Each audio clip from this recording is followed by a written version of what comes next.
combination of Pope Francis and Pope Benedict, like the missionary aspect of Pope Francis, but sort of the mind, the theological mind of Pope Benedict because of his doctorate in canon law.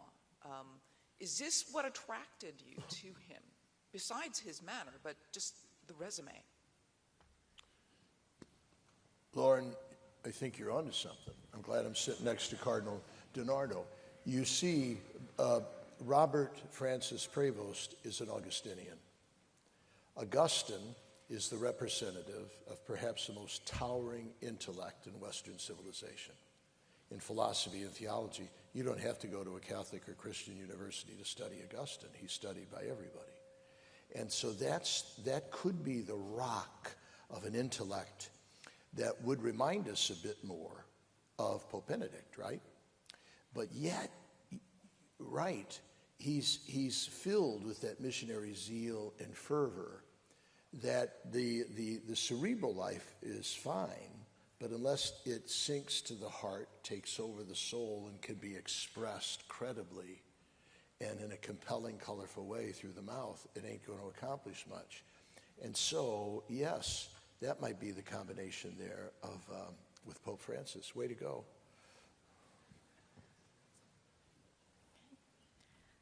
Next question.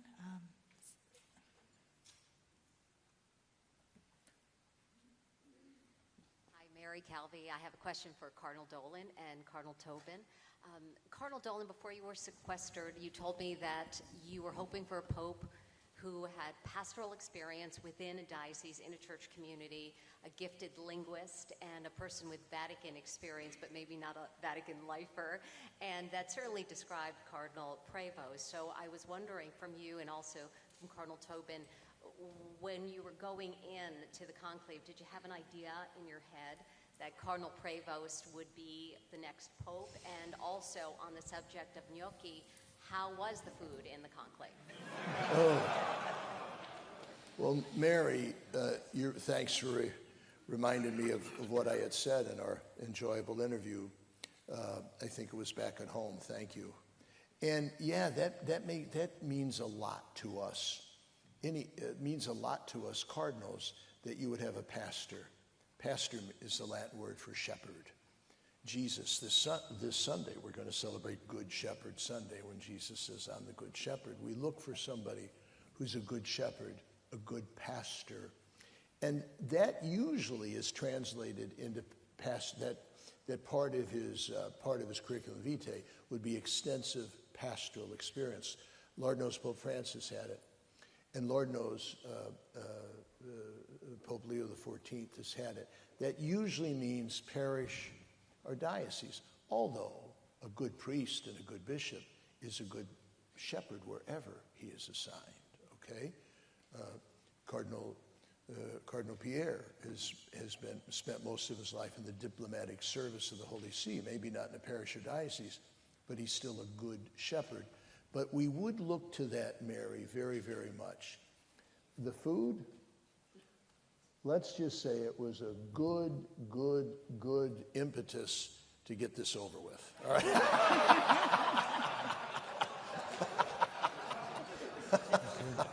And I could follow by first verifying what Cardinal Dolan said, because last night they had an incredible meal.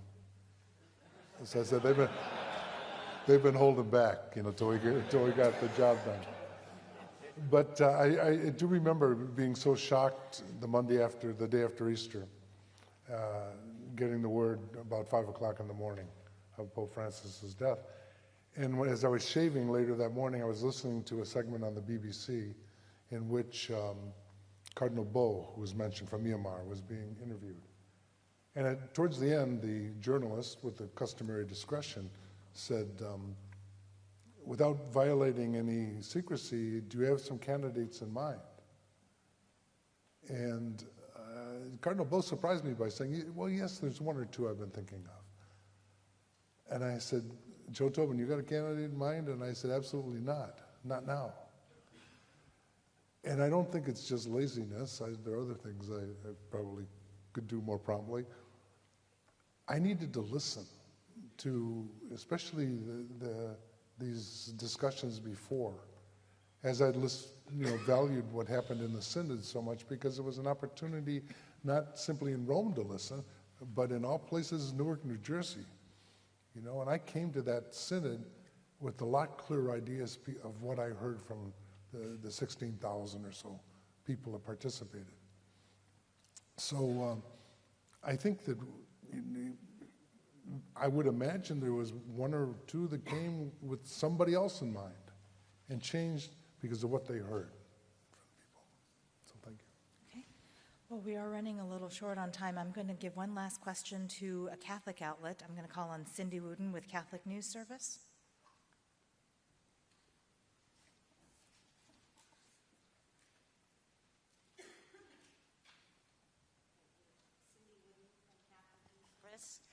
I was wondering, particularly Cardinal Tobin, you were superior of the Redemptorists when Pope Leo was superior of the Augustinians, I think. And so you were in Rome at the same time together. And then you were in the Curia, and he was, I think, in his order and then bishop. And now you serve on the dicastery for bishops that he was the head of. How would you describe the way he works and administers and kind of runs things? What have you noticed about his personality, how he handles difficult challenges, difficult personalities? Well, there's a lot of questions there, Cindy. Let me take a couple of them. Yes, we did work together on a number of projects, and we had similar experiences in the sense that as Superior General, you live about half of the year in this city, and then half of the year in other places. And I think that has to have an effect on you. It's much like in the United States. If you're privileged to work in another culture other than the one you were raised in, you have to change. I remember a Spanish priest at a meeting in Brooklyn, of all places. It was a conference on the particular forms of worship that Latin Americans feel most at home. And at lunch, he said, "I feel sorry for you." And so I'm bracing myself, for whatever he feels sorry about. I said, "Why?" He said, "Because you're working with these people, and you're not one of them." I said, "But I feel like I'm one of them, and I really find life doing what I do." He said, yeah. He said, "But it's like taking a pine tree out of the northern forest and planting it on the beach in Puerto Rico. The pine tree can grow, but it has to change." And so, it's not like a schizophrenic split personality, but it's more like a broadening experience. And I think Bob has had, or Pope Leo has had that, And so he's learned to think different ways. He's learned not only languages. Language is just one cultural indicator. In fact, there's some other things that are even more important. And that's going to serve him well, And yes, he's navigated the corridors around in Rome, and that'll serve him well. I don't think he's one that likes to pick fights with people, but he is not one to back down if the cause is just. And I guess the last thing I'd say about Bob is that he really is a listener, and then he acts once he's heard. So he has a lot of courage, and